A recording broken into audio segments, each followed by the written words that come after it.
If you enjoyed today's story, please consider subscribing to this channel, where a new original sci-fi audiobook is uploaded every Thursday morning. Thank you for listening. Target by P.E. Rowe. Their target was a man named Mearsong Rex, a business titan of questionable reputation. He'd made his fortune on the fringes of human civilization, expanding his reach as humanity did, riding the unregulated bubble worlds as the wave moved ever outward, farther into the letters and boundary systems. Rex Enterprises were almost always among the first developers to establish a trade station in any newly settled system. Yet for a figurehead of such an expansive and profitable corporation, Mearsong Rex himself was a surprisingly difficult man to locate. He was also widely assumed to be the architect of the El Shadra massacre, which more commonly became known simply as Lambda Shadra, as it unfolded in that system, far out in the letters. But the truth of that day was little known, as the only thing murkier than the history of those outer systems was the fog of war in the inner ones, and Lambda Shadra was, at its roots, a war crime. Carolina Dreesen's first call, as captain of the Yankee Chaos, was to find and interrogate Mearsong Rex, one way or another. Rex was an older man now, Lambda Shadra having occurred almost 3 decades prior, during the middle years of the West Battery War. Space travel was more of a youngster's game, and rumors had it that Rex had turned over much of the day-to-day operations of his outposts to his many children, supposedly living an isolated life somewhere in the heart of his network, likely in the alphas or betas. Mycon calculated the likeliest location of his compound would be in the vicinity of Alpha Origi, where his outpost Ashvidal had been the flagship trading station in the sector for nearly 3 decades. "What's the math on that?" Transom had asked him. "Less math than human psychology," Mycon asserted. "That which gives you most pride, you are least likely to relinquish. Especially ambitious people don't move away from their own monuments." Their plan was to quietly scout the marketplace. The most inconspicuous team of scouts included Sebastian in street clothes, Wren, and Harold. They docked Yankee Chaos under an assumed name and filed the registration under Carolina's new pseudonym, Captain Vela Trieri. There should have been no cause for their presence to raise any red flags with the Rexes. Wren and Harold had a fine morning shopping, while Transom had a look at the layout of the market, identifying several areas of the outpost where he would start monitoring for illicit materials or off-book trading. The hope was that they could catch a glimpse of one of the Rexes without detection. From there, the plan was to monitor movement and build a contact list, so that either the people or the transactions would lead back to Mearsong Rex himself. After their cursory scouting trip through the outpost, there was no cause to think their presence had raised any alarms, so they went to dinner. Wren, Soch, Sebastian, and Carolina herself, all dressed inconspicuously, with almost no intention of the evening being anything but a pleasant dinner in the culinary quarter. And by every indication, it was just that. About halfway back to the outer docking bay, with no warning, Transom barked out, "Stop walking, everyone. Metal face, on them," he ordered, pointing to Wren and Carolina. Transom walked ahead at a quick but not urgent pace, scanning the 2 upper levels to the left and right with tactical purpose. The concourse was dark and all but empty, but that hardly seemed suspicious to anyone but Transom, given the time of night. "What's his issue?" Wren said. "Let's hope it's nothing," Carolina replied. "You know, sometimes I think he's a little overprotective of you." "Shh," Soch said, pointing to the upper tier. "Eyes on." They were too exposed, standing in the center of the lower causeway, with walkways above them to both sides. Soch moved them to the next raised planter in the center of the causeway in front of them, his eyes keenly focused on the walkways above. The small trees and shrubs offered some cover to hide under, and the planter itself, something solid to duck behind in a pinch he hoped wouldn't materialize. When Transom didn't return after nearly a minute, Soch directed Wren and Carolina to sit on the floor with their backs to the planter. A few seconds after sitting, they saw Transom moving silently above them on the 2nd level, at pace, signaling something to Soch as he seemed to glide along.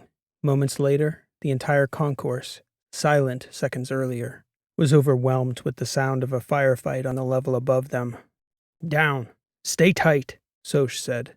ducking behind the planter on one knee himself. "Pull your legs in, both of you." The shots that flew at Soch came without warning from the upper tier on the opposite side of the planter. Soch got down fast once the bolts started flying his way, 2 pinging off his metal half, which he'd instinctively turned towards the shots. The causeway wasn't totally empty. Screams now echoed up and down the concourse, sowing confusion and panic. A few civilians went running past. Between the sound of the shots and the screams and the intensity of the incoming fire, somehow that was enough for it to slip past Soch that Carolina had been hit, struck in the thigh by a ricochet. Initially, he'd misinterpreted Carolina's yelping as the reaction of a civilian to her first firefight. It was only after Ren nearly pushed him back into the line of fire to apply pressure to Carolina's leg that he had a sense they hadn't gotten out of the initial burst unscathed. "How bad is it?" Soch asked. "Take her shoe off," Ren barked at him. "Tear open her pant leg at the cuff. Come on! Quick!" Carolina was wincing, breathing in short, deep puffs, trying not to cry out. Soch got her shoe off and tore open her pants from the ankle to just above the knee, all the while scanning the walkways above, weapon at the ready. Ren was quickly able to assess that the bolt had missed the artery. "We need to move her," Ren said. Transom reappeared. Up, he said. "We're moving." Transom seemed totally unsurprised and unconcerned to find Carolina in that state, merely bending down to lend her a shoulder to lean on, lifting her to her one good foot effortlessly. "Eyes on our 6, Soch," he said as they began to move down the causeway. Harold was already making his way to them from the ship at top speed. "Are they gone?" Ren asked, moving under Carolina's other shoulder to offer support. "Gone enough for now," Transom said. "We need to get the hell out of here, though." "Really?" Carolina said. "I was just starting to enjoy the place." "That's the spirit, kid," Transom said. "Want to stop for a cocktail on the way out? You're barely bleeding." "I've got something a little stronger on offer," Ren said. "If you can get us to the ship alive, that is." Transom shot her a look. "Everyone's still breathing, Doctor." Harold arrived, armed with long guns, which he passed off to Transom and Soch. He then took up Transom's position supporting Carolina after she told him in no uncertain terms that she wouldn't be carried. Soch and Transom cleared the group's perimeter back to the ship without another encounter. Minutes after boarding, Yankee Chaos was gone from Alpha Origi. Ren made quick work of Carolina's wound, extracting the bolt, closing the wound, and even using one of the remaining vials of Lita's plasma to expedite the healing process. "A few days staying off at 0G won't be bad for you either," Ren told her. "Let me know how your pain is, Captain, and we'll adjust your meds accordingly." "Captain," Carolina said, shaking her head. "Some first call. Could have been a lot worse, Carolina." Transom came floating into the medical bay. "Oh, I'm well aware," Carolina replied. "That's what I'm upset about. We got lucky. How the hell did you know, Sebastian?" "Know what?" "You told us to stop walking," Carolina said. "What would we have walked into if you hadn't?" "A shooting gallery, basically. There's not much to it, really. I'd be dead 100 times over if I didn't have a feel for those things. Just the energy in the place. When something feels wrong, it usually is." "Did that sense give you any idea who was shooting at us?" Ren asked. "Sadly, no. That's the worst part about getting killed. Usually you go with no idea who's done the deed. Most of the people I've killed had no idea I even existed. Then, poof. The end."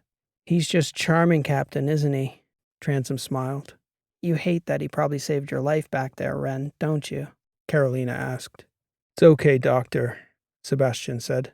"I've still got a long way to go before we're back on level terms. But we're going to need to talk about our approach. That hit could have been Mearsong Rex, somebody operating on his territory with his blessing, or it could have been any of the parties we're looking to nail down. As soon as you're feeling up to it, boss, I suggest we put our heads together."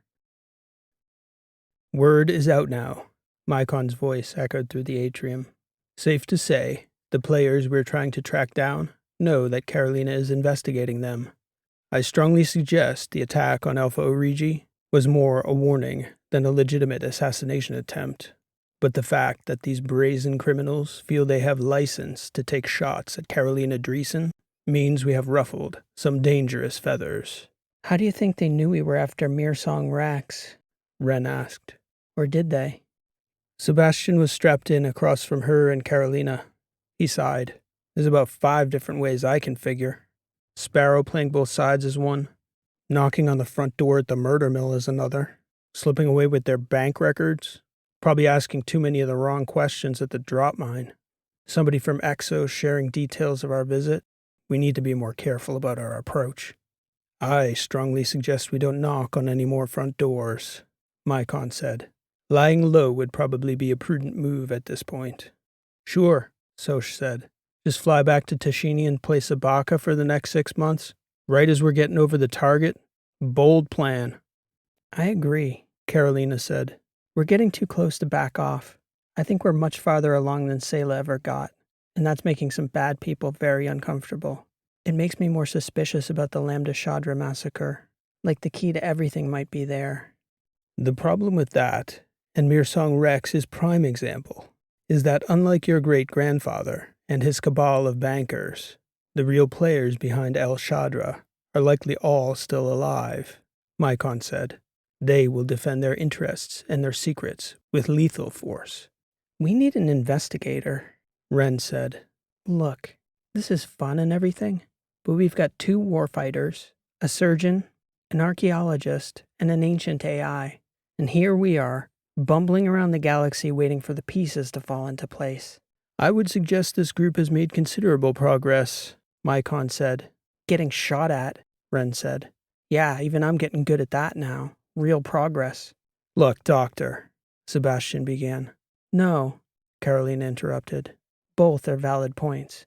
We've lost some key people in our team, and we shouldn't have our surgeon getting shot at. It's worth considering help. I'd be very skeptical of anyone in your orbit, Carolina, Soch said, after what happened with Sparrow. I agree, Soch. My family and our friends and allies should be avoided. Funnily enough, though, that does bring someone to mind. Carolina exhibited a mild wince. Are you all right? Ren asked. Oh, the leg's fine, Doctor. It's just we said no friends. What about someone who hates my guts?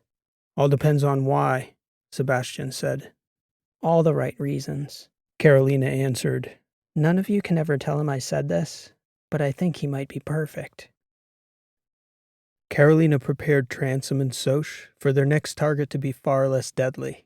That didn't mean he'd be pleasant. He just wasn't the type to lash out with anything but harsh words, of which he'd exchanged plenty with Carolina over the years. Karsten Irie wasn't an investigator in the strictest sense. He was a historian, a young professor now. He'd stood for his doctoral degree, while Carolina was an undergrad, studying archaeology. He was very bright, but contentious, and a harsh critic of her father's administration.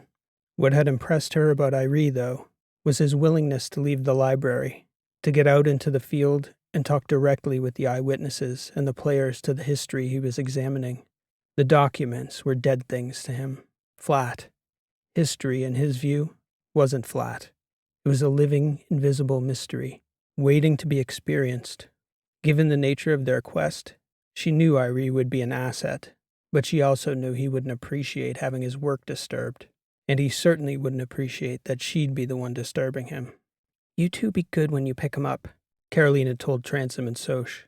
Relax, Captain, Transom joked. You're acting like you've never ordered anyone's abduction before. We're not abducting anyone, she said, shaking her head at the both of them. Sure, Transom responded. We'll just tell him to come with us voluntarily, and then bag him if he doesn't. But we definitely won't abduct him. If you hurt him... I thought you didn't like this guy.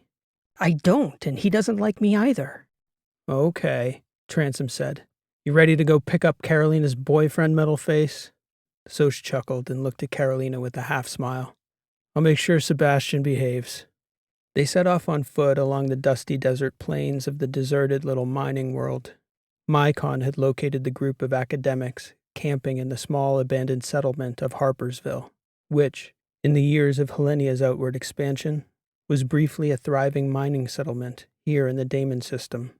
It seemed like the type of project she'd have relished months earlier, digging through relics, examining abandoned buildings, mining sites, and rusting machines, struggling to piece together what had happened to turn this planet into a ghost world while others thrived.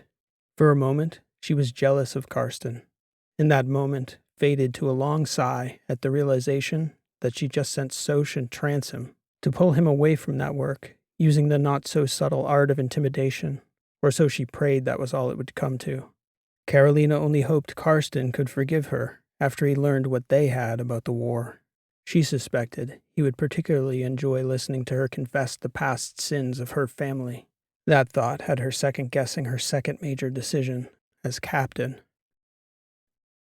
Carolina waited for Karsten at the table in the atrium. Her biggest concern was getting him mixed up in the danger they were now in, so her top priority for Transom and Soch was pulling him away from the Harpersville survey group unseen. Quick, smooth, and quiet was the goal. It took about 4 hours for Transom and Soch to return with Karsten Irie, who'd walked with them apprehensively after they'd pulled him into the rocks near the mines and given him the options to come willingly or be carried. He took one look at Soch and Transom and decided he had little choice but to walk. Carolina heard their footsteps and voices at the back ramp from the atrium. "Sorry we had to bag you like that, Professor," she could hear Transom say. "The captain said it was for your own protection." "You're sorry," Carolina heard Karsten Irie responding in that familiar acerbic tone. "Pardon me if I have my doubts about your sincerity." She took a deep breath as Karsten stepped into the atrium, Soch and Transom trailing behind him, prodding him forward. "The historian you requested, Captain," Transom said, a wry smile creeping onto his face. "Dreesen?" Karsten said as he recognized Carolina sitting at the table. "You have got to be joking. What the hell?" "Hello, Karsten," Carolina said. "Please strap yourself in. We'll be taking off momentarily." "Like hell," he said. "I'm not going anywhere with you. Not like this." He turned back toward Soch and then toward Transom, who were still standing behind him. "Have a seat, Professor," Transom said. Karsten Irie shook his head but complied, taking a seat at the end of the table opposite Carolina. "Thank you, Sebastian. Soch, we'll be fine back here. Have Mycon get us underway, please." "Yes, Captain," Transom said, grinning broadly now. "So you're what? Some kind of space pirate now, Dreesen? What the hell?" "I'm sorry we had to pull you off the planet like that, Karsten, but I really don't want your involvement with what we're doing to be known." "Actually, you didn't have to pull me off the planet at all. You could have chosen not to send your psychopath and cyborg mercenaries to abduct me from my survey site. I mean, what the hell is even going on? What is this ship? What are—" There was a long pause, and Karsten sat at the table with his mouth hanging open. "Take a breath," Carolina said. "I promise you this will all make sense. Just take a moment and allow me to explain." "Crew is secure for takeoff," Mycon said. "At your leisure, Mycon," Carolina said. And after a few moments, the engines hummed, and Yankee Chaos gently began to hover over the desert floor, taking a low but steadily rising trajectory into the dusty little planet's sky. Irie stared over at Carolina, shaking his head. She didn't know where to begin, so she sat quietly as they headed into space, waiting for Karsten to give her a sign that he was ready to talk. She'd never seen him speechless before. For a moment, she found herself guiltily enjoying the feeling. "Well," he finally said. By then, Damon Mine's atmosphere had drifted away to the dark black of space in the atrium window above them. The weight of gravity had dissipated. "You were going to explain, Dreesen?" "Where to begin?" she said, shaking her head. "A lot has changed since I saw you last." "Rumor had it you lost your mind," he said, looking around the ship. "Rumor confirmed." "I didn't hear that rumor," Carolina said, smiling. "Well, you disappeared and half of Athos was looking for you. And it was a big news story for nearly a month. Then suddenly your dad was on the news, requesting privacy. So everyone just assumed you'd snapped after your aunt died or something. Most people figured you'd been found and sent off to therapy at some private retreat on Helenia or something. This? Nope. Never would have guessed. So what, you're playing ship captain with a bunch of rogue mercenaries?" "Not exactly. But you're not wrong that it all started with my aunt. Anyway, it does go back to my family. I'm investigating them. The short explanation is that we need some help developing a new approach. And the secrecy is because it would be dangerous for you if any of the people we're investigating found out you were helping me." "You're investigating your own family?" "Yes, Karsten. I know that's probably hard for you to believe." "I don't believe it. In what? Dangerous? You're afraid of your own family now? Like people in the government? It's not really just my family we're investigating. It probably wasn't my family anyway. It was probably someone in Mirsong Rex's family. Mirsong Rex? Probably wasn't what? What happened, Carolina? It's not that big a deal, Karsten. Sebastian thinks they were only trying to send a message. We were on Alpha Origi trying to investigate Lambda Shadra, and somebody shot at us. Shot at you? Like, shot at you? Bang bang, shot at you? Carolina Dreesen? She shrugged, and the sheepish look on her face gave away that there was more. They shot you, Dreesen? You got shot? Yes, I got shot. Are you all right? I mean, you look all right. We have an excellent surgeon with us. You'll meet her. Of course you do, Irie said, laughing. Could this get any more absurd, Dreesen? I'm glad you're okay. I don't even know what to say. Say that you'll help us. You're a historian, Karsten, and I think you're smart and you're courageous, or at least you could be if given the opportunity. Well, thank you, I guess, Irie said. I was always under the impression that you hated me. The feeling was certainly mutual, by the way, Carolina said, but you were the only person I could ever remember to genuinely challenge me about my family. And as much as I hated it and felt compelled to defend my father and his administration, at times you gave me pause and really made me think. I might not be where I am right now, come to think of it, if you hadn't. Irie looked around the atrium at the state of the ship. You're welcome, I guess, he joked. So now you're what, Rogue Dreesen? Investigating crimes within your own family? Connections with Mirsong Rex? Don't mock me, Karsten. None of this is a joke to me. And for the record, neither of us had any facts to support our positions when we debated. I merely felt compelled to defend my family, and you were more cynical than most. Whatever degree to which you might be proven correct is merely luck. Or maybe I'm a student of history, Carolina.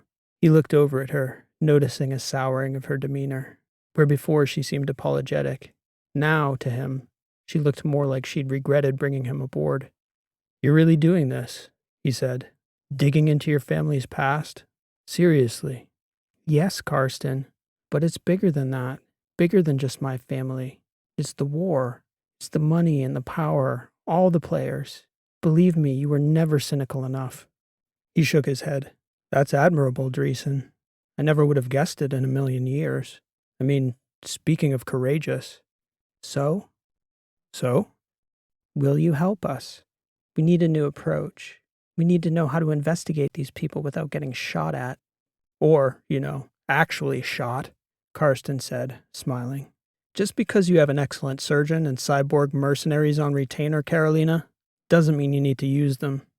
She smiled. Does that mean you'll help me, Karsten? Could I say no at this point?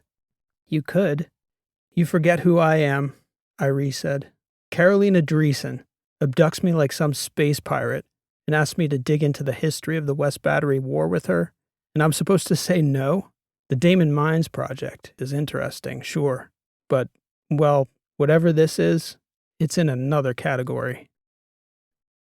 Carolina spent much of the day with Irie in the atrium, briefing him on the events that had brought them to the moment. He listened attentively and asked incisive questions Carolina was often reluctant to answer, mostly because the answers might put him in danger if the wrong people learned he knew. Irie eventually grew tired of being shielded so. Carolina, either you want my help or you don't. No one is going to know I helped you. Regardless, I'm all in.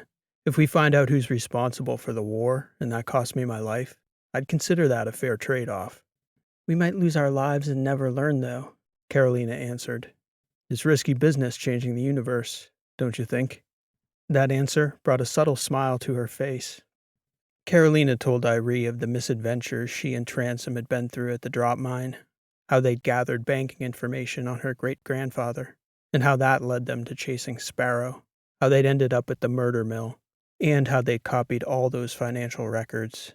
The only part she left out was their trip to the Wizard's Vault. Irie was most interested in the banking data from the murder mill, the 5 impossibly good investors, Carolina's ancestors included. There's more there, Irie declared. That's where I'd begin, respectfully. It's not a bad instinct to go after Mirsong Rex. He very well could be your mystery investor, or merely the hired gun commissioned to carry out the El Shadra massacre. Maybe not, though. Nobody's ever pinned that on the Rexes definitively, and I don't think anyone in their circle is going to reveal the truth of that matter. It's the mystery investors you should be looking into. You have some clues there in the bank records. We tried to track those accounts down, but we don't exactly have any legal right to request their information from any of the banking entities. We only know the names of the investment groups. They had to sell to make a profit, though, Carolina. At some point, they had to dump their shares and cash out, right? Of course. Okay, so regulatory agencies would have noticed the pattern on these trades if they all happened on Athos, presumably. One would think. Same with this group in Helenia. Who knows about the other groups in Edoras and the Protectorate? But if we figure out what one of them is doing, we'll find that they're all running the same scheme to hide their money from their home systems. How do you know so much about finance, Irie? This isn't your field. Not exactly, but not exactly not. One of my professors wrote a history of Athos from the standpoint of financial capital. He called finance the secret history of human civilization. He used to say that a history text without an accounting of the accounting was like an anatomy textbook that never talked about blood flow. We really should consult him. No, Karsten. He shrugged and shook his head. I know. The fewer people who know. I get it. So here's the question I didn't know how to address. What point is there in making all that money if you can't access it? It's the right question, Karsten said, smiling. The obvious answer is that they can access it and nobody can see. We're talking war money, like my family's wealth. Orders of magnitude more, maybe. Like magic, Karsten said. Make all that money disappear, but not disappear. That's the question. If we figure out how they're doing that, we'll probably be able to at least track down the Helenia group. Probably your long-lost Dreesen cousins, by the way. Carolina sighed. No offense, Karsten said. It's just probably true. It's warranted, Carolina replied. There's nothing you could say at this point to make me any more cynical about my family than I already am, Irie, okay? I'd prefer it if we could just stick to solving the problem. Sorry. Old habits, Karsten said. The thing is, these records alone would be enough to get an investigation going if we could trust the agencies on Athos, but I'm presuming you don't think you can. Carolina shrugged. My professor, the finance guy, we were debating politics, and he told me one time I was way off, said I was too harsh on your dad and the powers that be. He said they were beholden to powers beyond their control, the vagaries of markets, the tides of capital. He asked me who I thought the most feared person in the government was. And of course I said your father. Who do you think he told me it was? You'll never guess. Nearest Slane? I'd have thought you'd guess the defense chiefs, not the chief solicitor. Carolina shrugged. Do you know who Rena Tamashi is? I've never heard of her. She's like the assistant to the undersecretary of the chief of the exchequer or something insanely obscure like that. After my professor told me about her, I looked into her and what she did, Carolina. She's a forensic accountant. She's basically an assassin by other means. She's kneecapped more or less every serious political rival your father's ever gone up against.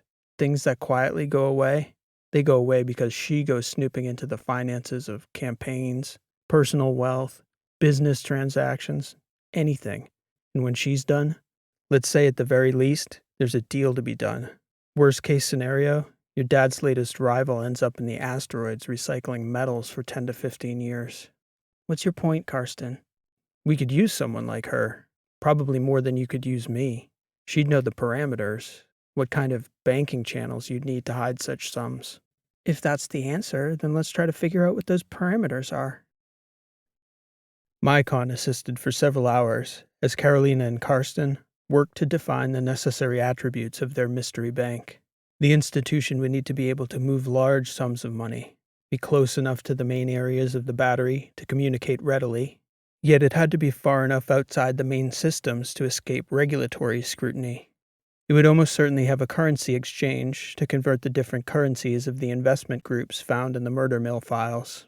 It might even hold the money in its own currency until it was time to transfer it back to its holders. As the hours ticked by that first day, one by one, The possible institutions that could be moving dark money like that came off the list. Some were too small, too unstable, too newly established, defunct. For Carolina, it was a revelation to think to go back to 100-year-old records to find the right institutions. But that was Carson's instinct, finding the answers in the lost environments of the past.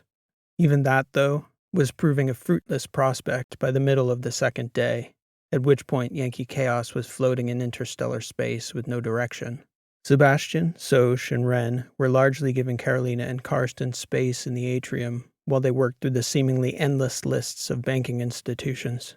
But it wasn't lost on them how well the pair were getting on, despite the work going nowhere.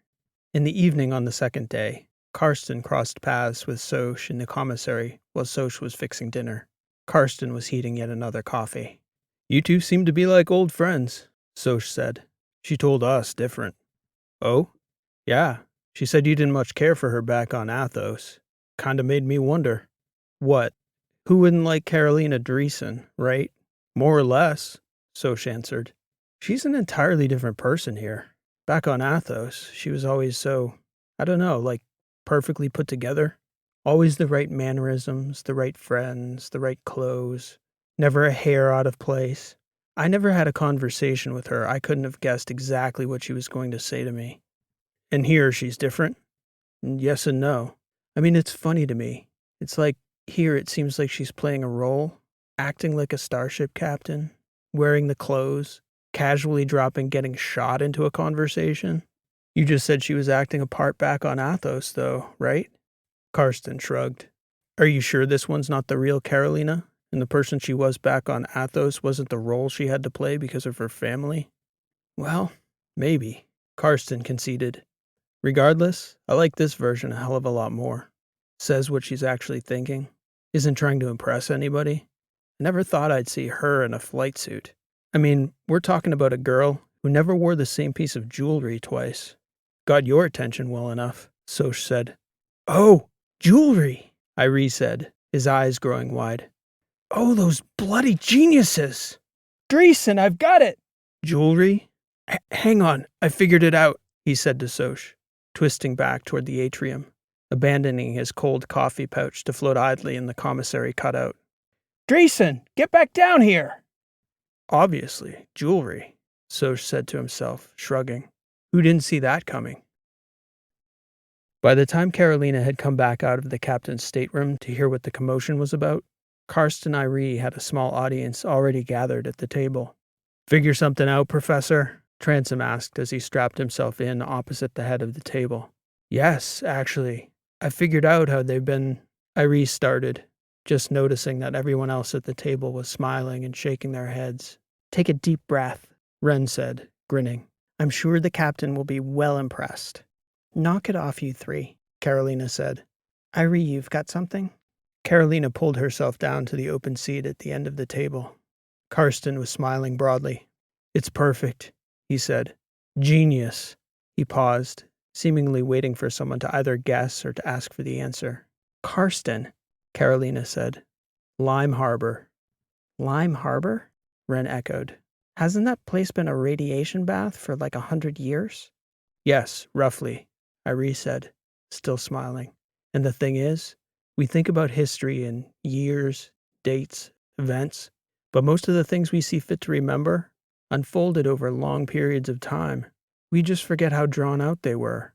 We remember that, oh, the war started on Veronia 72 years ago on a Tuesday, when actually it was building for years over dozens of events, just like Lime Harbor's decline." "Sorry, Irie," Carolina said. "I'm not making the connection." "Look," he said, projecting a timeline on the float screen above the atrium table. "The bank on Lime Harbor closed 75 years ago. For about 30 years before that, Aldura, the settlement star, was spewing increasingly deadly levels of radiation on the planet. People didn't leave overnight. They left over decades. And we think of the place now as a resort outpost, a vacation spot. It's even in our parlance still. It's what you all think of when I said Lime Harbor, right? Relaxing in the sun, no?" Everyone seemed to agree. What people forget about Lime Harbor was that it was a sneaky, quiet commerce hub. That's where all the tech jewelry started. It's all over the Battery now, but it started on Lime Harbor, as well as dozens of other boutique luxury items, because people are loose with their money on holidays. They had precious metals in reserve, commerce, and because of all that, Lime Harbor was a banking hub with its own currency and its own regulatory system. The central bank could have moved this money, or held it easily, Carolina. There's only one problem with that theory, Irie, Carolina said. Lime Harbor is dead, like Ren said, a radiation bath. You said yourself the bank closed 75 years ago. Unless it didn't, Dreesen. Who's there to check? I mean, there were holdouts, just like there were back on Damon Mines. People who hung on for years, decades. People still used to go on holiday at Lime Harbor during the first few decades of the war, long after the businesses left. Who knows how many years families stayed? But if the bankers shut the door and left, who's going to bother to see whether they've shut off the servers? The infrastructure would still be there, regardless. They had a space elevator and a solar array that powered the whole colony. The power's probably still on today. Mycon's disembodied voice echoed through the atrium. That is a very clever deduction, Mr. Irie. It's plausible. As you say, an ingenious solution to our secret investors' money problems. Who's up for a little sun? Soch said. Perch is going to be jealous, Ren said, laughing. And Juice. How could an archaeologist say no to a ghost world? Irie asked Carolina. From space, the planet didn't look so unwelcoming, and the star itself looked no more threatening than any other large K-class star. The radiation readings didn't lie, though. Lime Harbor was no longer fit for sunbathing. But, just as Irie had guessed, the lights were still on in the station atop the space elevator, even a half-century after the place had been vacated. Nearly everyone was crammed into the flight deck, trying to have a look at the space elevator, when Mycon put up an image on all screens. Ships, Captain, he said. 2 of them, approaching the station. Threat assessment? Negligible to nil, Mycon said. They looked to be armored cargo carriers, without offensive capacity, possibly designed to traverse Eldura's corona. To what purpose? There were serious efforts made to elongate the life of the star, Karsten said. It's possible they were roboticized and left on a loop when the last residents left. Plausible, Mycon agreed. Regardless, we will not be competing for docking space. Mycon dove the ship toward Lime Harbor's atmosphere, instructing everyone to take their seats for entry. He turned Yankee Chaos over to give everyone a fine view of the city out the atrium window as they descended. Apart from the obvious abandoned state of the place, the city looked surprisingly appealing. Slate rooftops, stone structures, wide, dusty cobblestone streets. That's interesting, Mycon said, focusing the exterior camera toward the main road to the space elevator, which he displayed on all screens. Most likely robotic, but definitely recent activity. The screen revealed a street with 2 well-worn pathways, presumably tire treads, which Mycon was easily able to follow, to a group of industrial buildings to the northwest of the space elevator itself. Mycon put the ship down in the middle of a large open square adjacent the old industrial sector of the city. As soon as they were on the ground, Carolina sent out Transom and Soch to clear the area and report back on the activity in the industrial sector. Karsten appeared in the entrance to the flight deck as she was monitoring their feeds. You're going to have to explain to me at some point how you became captain of this little pirate ship here, Dreesen. Most rich girls who have a breakdown don't end up on Lime Harbor looking to break into top-secret banks in search of illicit war money. You've done pretty damn well for yourself. She looked back at Irie, smiled, and gestured to the seat beside her. Sebastian, Soch, and Harold approached the warehouse from a distance, following the vehicle tracks and observing. It was hard to imagine that they wouldn't have been seen landing by people or bots on the ground, but whoever was here, they didn't seem to have noticed the new visitors flying into the city unannounced. As the small party finally reached the warehouse where the tire tracks ended, the sliding doors opened, and a truck exited the warehouse, pulling a trailer filled with large metal spheres. Sebastian directed the group behind a nearby building to get out of sight. Once the 2-truck caravan had set off down the well-worn tracks in the road, Sebastian took point as they approached the building, entering through a back doorway. There was a steady noise coming from a large room to their left as they entered. That proved to be machinery, which, as they examined more closely, was responsible for producing the metal spheres the bots had been hauling. The noise of the room masked their footsteps as they progressed to the other side of the warehouse. It also made it impossible for them to hear the woman working in the adjacent room. She was repairing a robot, with her back turned to them as Sebastian entered. "Excuse us!" He raised his voice, startling the young woman. She screamed and turned toward them, reaching for the tools on the table, but coming up empty-handed. "Who are you? What do you want?" She glared at Soch and then back toward Sebastian. "Please," she said, "don't hurt me." "We're not here to hurt anyone," Soch said. "We didn't expect to find people. We heard the city was abandoned." "It is," the woman said. "We're the only ones here." "I'm Soch, and this is Sebastian. What's your name?" "I'm Cisco," she said. "Cisco Dreesen. I'm here with my fiancé. He's a fighter. He'll hurt you if you harm me." Sebastian smiled, looking over at Soch. "We're not here to hurt anyone," he told her. "Not today." "Knock it off, Sebastian," Soch said. "We're sorry for startling you, Cisco. Do you have a few minutes to meet with our captain, maybe?" "I need to replace the batteries on these units or we're going to fall behind again." "Harold can do that for you," Soch said. "Do the bots need any direction once they're reactivated? Or are they self-directed?" "No, they're fine once the batteries are in." "Harold?" "It would be my pleasure, ma'am," Harold said, walking over to the table and assessing the situation. "Please." "Who are you people?" Cisco said. "Did you come to help?" "Something like that," Sebastian said. "Come on, let's go see the captain." When Soch and Transom brought Cisco back to the ship, Carolina and Irie were shocked to hear there were humans in the city still. They were even more surprised to see a distant Dreesen in the person of Cisco, who explained that it was her fiancé's family who'd originated from Lime Harbor. His grandfather, Barlow Reish, had never left. In fact, the old man was up in the main house. "Dying, we think," Cisco said. "He contacted us 2 months after we went back to Gracia because he'd gotten very sick and couldn't continue to run the operation." "Ren," Carolina said. "On it," Ren responded, heading to the medical bay for her bags. "I'd like to have our doctor take a look at him." Cisco put her hand over her mouth and began to cry. Carolina got up and approached her. "He's been in so much pain," Cisco said, embracing Carolina. "Thank you. He wouldn't let us take him from the house." "Well then," Carolina answered. "let's go see if Ren can get him comfortable." Carolina left Soch to watch the ship.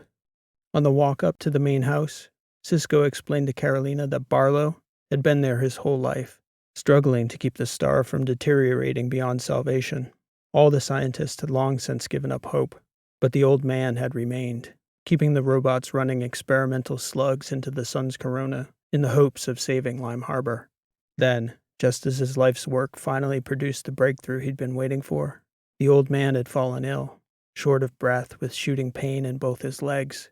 That's when Cisco and Alex had come back to help him. "Barlow's not mobile anymore," Cisco continued as they walked through the old stone streets.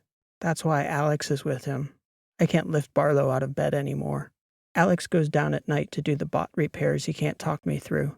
He's the engineer, but I'm learning." When they got to the house, Cisco took Ren up to the bedroom where Barlow was convalescing. Alex came down to meet the group that was there, more people than had been in the old family homestead in half a century. "Did Cisco's parents send you people?" he asked as he entered the main room at the foot of the stairs. "You brought a doctor. I just can't. I can hardly speak. I'm so grateful." "We have other business here," Carolina said. "but we're happy to help a man in need. He's in excellent hands." "Other business?" Alex asked. "In Lime Harbor? It's been a long time since that's been said, I'll bet. Anything we can help you with?" "We should think that over," Carolina said. "You folks are pretty isolated out here." Alex looked puzzled by the response, but shrugged his shoulders and said, "Well, if you can think of anything, we'll do what we can to repay your kindness."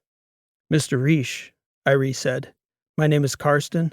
I'm a historian, and if he's feeling up to it, I'd love to speak with your grandfather. His knowledge, his life, I'm sure I don't need to tell you, but he's truly a treasure, historically speaking." "Interesting group you've got here, Captain," Alex said.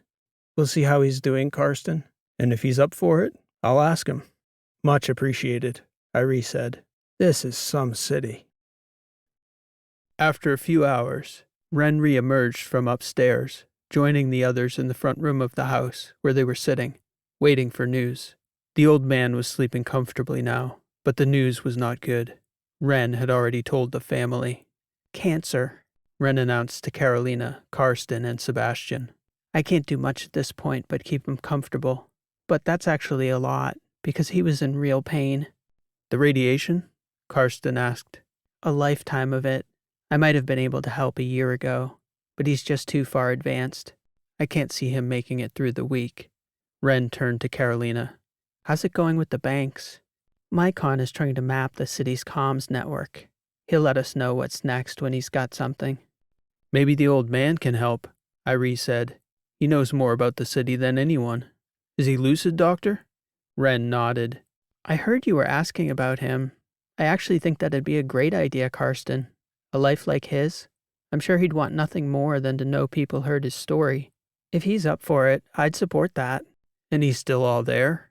Oh yeah, Ren answered, smiling. He's a pistol. Carolina left Ren and Irie with the family for the night. By early evening, Mycon had mapped the power grid and communications network well enough to have a sense for where the banking hubs would be. The following morning, Carolina and Sebastian went back up to the house to check in on the family. They found Ren, Irie, and Cisco in the upstairs bedroom with Barlow, who was alert and in excellent spirits. Irie was smiling from ear to ear, soaking in every last detail. Barlow had been up since dawn, talking and talking, telling stories of the old city in the years when people were still visiting. He spoke of the Exodus, when the scientist Harper Corp had hired to save the star finally gave up on the colony. A financial decision, Barlow declared. The star can still be saved, a statement Alex had confirmed the previous day. Banking, Barlow explained, was a major financial sector in the colony. It was an off-world hub mainly for Gracia and some of the Trask worlds. But they closed the banks when Harper Corp left, Barlow said. After that, it was all downhill. That's when the real exodus started. Barlow pointed out the 3 main bank buildings on the city map. I'm no banker, he proclaimed, but I think their executive offices would be where all their processors were. But that all got turned off when I was a kid, maybe 60 years ago, maybe more. He looked over at Carolina. So you're the captain. What do you think of our fair city, Captain? I think a life spent trying to save a world this beautiful is a life well spent, Mr. Reish. He smiled. Please call me Barlow. Your doctor here tells me I'm dying, which is fine. I've lived a long life. I'm home. I've got family around me. And I'd like to be on a first-name basis with the good folks coming and going, if that's not too much to ask. I'm Carolina, Barlow. Carolina Dreesen. Oh, he said, smiling. Like our little Cisco. Maybe you two are cousins.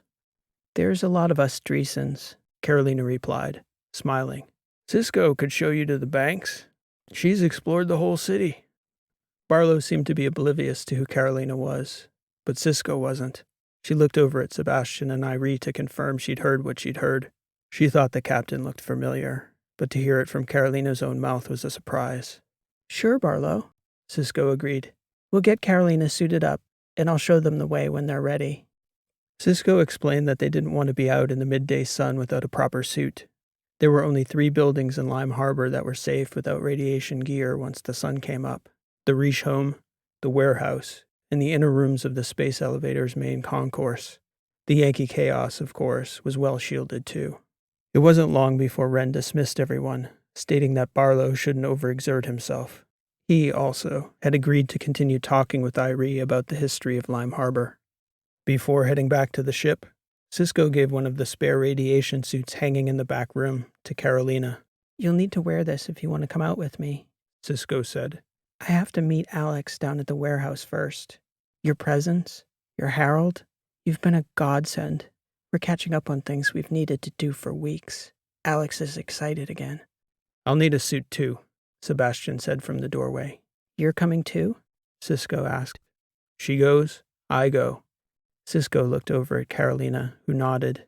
I suppose we could squeeze you into Barlow's suit. It might not be comfortable, but it'll work. That'll be fine, Sebastian agreed, turning and leaving Carolina and Cisco alone.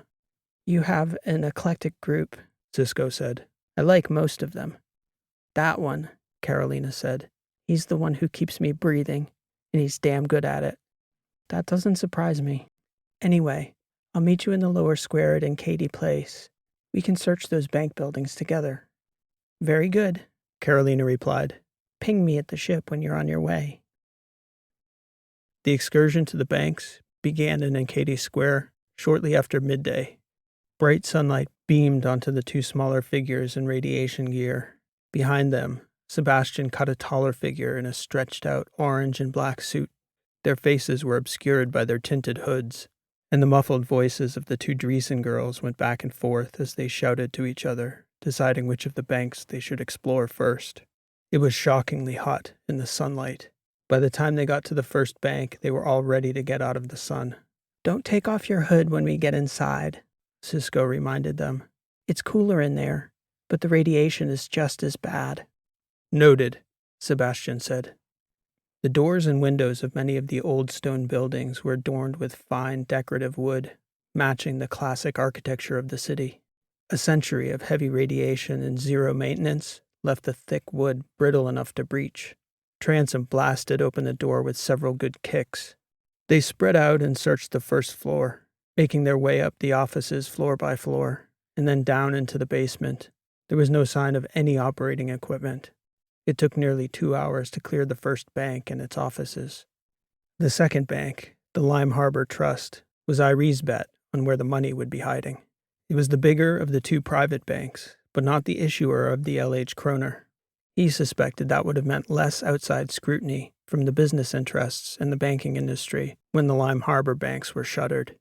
Despite those suspicions, after 2 more hours of searching, they didn't find so much as a working light in the Lime Harbor Trust, and certainly no working computers. The Colony Government's Bank, LHB, was the big one. It was a long walk, and the Riche house was nearly along the way, so Carolina decided they should check in with the others before searching the final bank. Back at the Riche house, they took off their heavy suits, ate, rehydrated, and gave their sweaty skin a chance to breathe before setting out again. The sun was getting low by the time they walked back down to the banking sector. The radiation levels are dropping, Cisco announced as they approached Alba Square. Cisco took off her radiation hood as though to prove the point. Carolina and Sebastian followed suit. The sun was approaching the horizon, casting a brilliant orange light over the rooftops as it descended. The square in that light, empty, dust-filled, barren, and beautiful, was a perfect relic of the high human societies of the past. Carved stone icons, gargoyles, castle walls, high, haughty columns. Carolina couldn't help but wish that Karsten had been with them, there to witness this sunlit picture of the past. The LHB offices were nearly twice as big as the first 2 banks, but it didn't take them long to discover signs of activity. Shortly after entering, Sebastian found a trail of footprints in the dust that led down the back stairway into the basement. While the other banks had been hollowed out, the LHB's basement had remained just as the bankers had left it. In a back room, there were empty racks that had been recently disturbed. The server blades were missing, only recently cleared out. Someone had clearly beat them to it. Have you seen any ships? Carolina asked Cisco. Not since we've been back. 13 weeks now, I think. We can ask Barlow, but he would have mentioned it, I'm certain. Sparrow? Sebastian said. Maybe, Carolina responded, gesturing towards Cisco. Let's not get too deep into the speculation business here. Sebastian turned and walked away. Cisco shook her head. I don't understand. Who would want all this old gear? Been gathering dust down here for nearly a century. What were you looking for? This was an evidence trail, Carolina explained. The less you know about it, the safer you'll be. Well, they didn't bother us whenever they came, Cisco said. I'm glad of that. Yes, we can be thankful for that. Let's get you home. Back at the house, Carolina consulted with Wren briefly before visiting with Barlow and Irie. The old man was fading, as eager as he was to tell stories of past times. Carolina brought Karsten down to the front room where Sebastian was cooling off after a long day in a hot radiation suit. Irie asked them what had happened at the banks, peppering Carolina with questions about the state of each building. "You think they knew we were coming?" he asked. "I think they must have taken all precautions," she answered.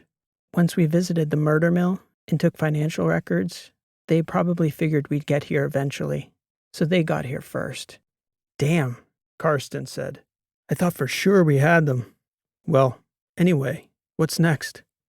"What's next is that we take you back to Damon Mines," Carolina answered. "We're getting to the point where your getting lost in the hills and surviving is beyond the point of believability." "I've been known to take long walks," he joked. "I think you should say your goodbyes to Barlow if he's still awake." "Now?" She nodded. "What's the sudden rush?" Irie asked. "It's a dead end, Karsten," Carolina said. "We're trying to stop a war here. Every day it goes on, thousands of people die. We don't linger at dead ends." "Dreesen." "It was a brilliant thought, Karsten. Sometimes these things just don't work out." Her mood had shifted to dour so fast, he'd barely had time to process that they were leaving. Karsten suddenly had a feeling in his gut like it was the last thing he wanted to happen. He stood in the doorway, speechless. Transom cast a look over toward him. The enforcer. Karsten Irie sighed and shook his head. After he left, Transom asked her, "Are we really going to bug out on these people like this? Right now?" She shook her head. "Damon Mines is close enough we can leave Ren with the old man and come back." "Alone?" She glared over at him. Sebastian put up his hands. "Sorry, boss. I'll shut up and see if Ren wants me to run some more supplies before we go." "Good," Carolina said, sighing. As Sebastian left, she could see Cisco poking her head into the room, apprehensive to approach. "It's okay, love. Come on in." Cisco stepped in diffidently. "I overheard," she said. "You're leaving already?" "Just taking Karsten back. We're going to leave Ren with you to care for Barlow. Our Harold can help in the warehouse so you and Alex have time with Barlow. You'll be in good hands. You know we're actually distant cousins, right?" "I only know a few of the Gracia branch of the family, Cisco, and I haven't had much luck with distant Dreesens recently. Close Dreesens either, for that matter. I'd prefer it if we could think of each other as friends. What you've done, Carolina, these past couple of days is more than I could expect from family, so you can think of us any way you want. You'll always be family to me and Alex." "We'll talk more when I get back," Carolina said. "It's been a long day for all of us." "Sure," Cisco agreed. "I'll never be able to properly thank you." "You'll never have to, my friend. What you and Alex are doing here is beautiful. It's exactly what we're fighting for." Just then, Sebastian came back downstairs with Irie. Carolina got up, and the three of them walked down to Yankee Chaos in the twilight, with hardly a word among them. When they got back to the ship, Carolina had Mycon start the engine and took Soch outside to discuss something she didn't disclose to Karsten or Transom. Karsten was in the atrium, shaking his head, wondering how so suddenly, with so little explanation, he was heading back to Damon Mines. "What do you think that's all about?" he asked Transom, referencing Carolina pulling Soch outside for a private conversation. "That's about the captain's prerogative, Irie," Transom said. "If she wanted us to hear the conversation, she'd have held it in front of us." Carolina came back inside through the back ramp with Soch and went directly up to the flight deck. Soch, armed up, slinging 2 bolt rifles over his shoulder, as well as his go bag. Transom chipped in, exiting the medical bay with another rucksack filled with medical supplies. "Try not to use all those," he said, handing the medical bag over and gesturing to the guns. "Zero intention of it," Soch answered. "See you in a few." He exited the back ramp, and Transom gave the all-clear to take off. A straight line between Eldura and the Damon system was a little less than 18 hours flight time. Carolina was exhausted from the long day, sweating senseless in that radiation suit, so she slept the full first 10 hours of the trip. She hardly came out of the captain's stateroom afterward. Karsten spent most of the trip at the atrium table, combing through the recordings and notes he'd taken of Barlow. Cisco also had given him thousands of files to comb through. Files she dredged up from the city's archives, of the city's golden era, of its history, its years clinging to life, its diminishment, and finally, its death. She'd pulled together a wealth of information in the hopes of rallying people back on Gracia to the cause of resurrecting the grand old colony, both for the sake of the place itself and in Barlow's honor. It was one of the most intriguing pieces of history Irie had ever been privileged to uncover. Mentally, he knew this. He felt, though, like he'd been punched in the gut. It seemed like Carolina was sending him away simply because someone else had gotten there first. And the only other person there to talk to was her Terran psychopath of a bodyguard, but she still couldn't fathom a person like Carolina keeping around. She came out a few times to eat, and each time, she only really took a cursory interest in the story he was trying to piece together on Barlow, Cisco, and Alex. It's such a phenomenal place. In the past, Dreesen, nobody could have dragged you from such a city. In the past, Irie, I was a different person, with different obligations. It was the middle of the night on the Harpersville side of the planet when they dropped into Damon Mines. Mycon was able to sneak them within 30 kilometers of the town without alerting the heavy drone coverage that was presumably running infrared in search of a lost historian who'd wandered into the mountains. You need a coat, Karsten, Carolina said, approaching him at the back ramp in the darkness. It's pretty chilly out there. Yeah, chilly out there, he said. Anyway, see you around, I guess. Don't be like that, Karsten. Oh yeah, I've got no cause to be upset. You pull me off the survey like a space pirate, sweep me up in the biggest adventure of my life, and then suddenly it's like what? Cold. Not chilly, Carolina. Cold.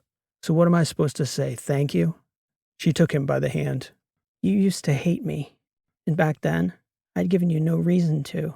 I'm asking you not to hate me now, even though I'll understand if you do. You're not going to save those people, are you? Alex and Cisco, or the city. Why do you ask? Because I'm going to write a book about them.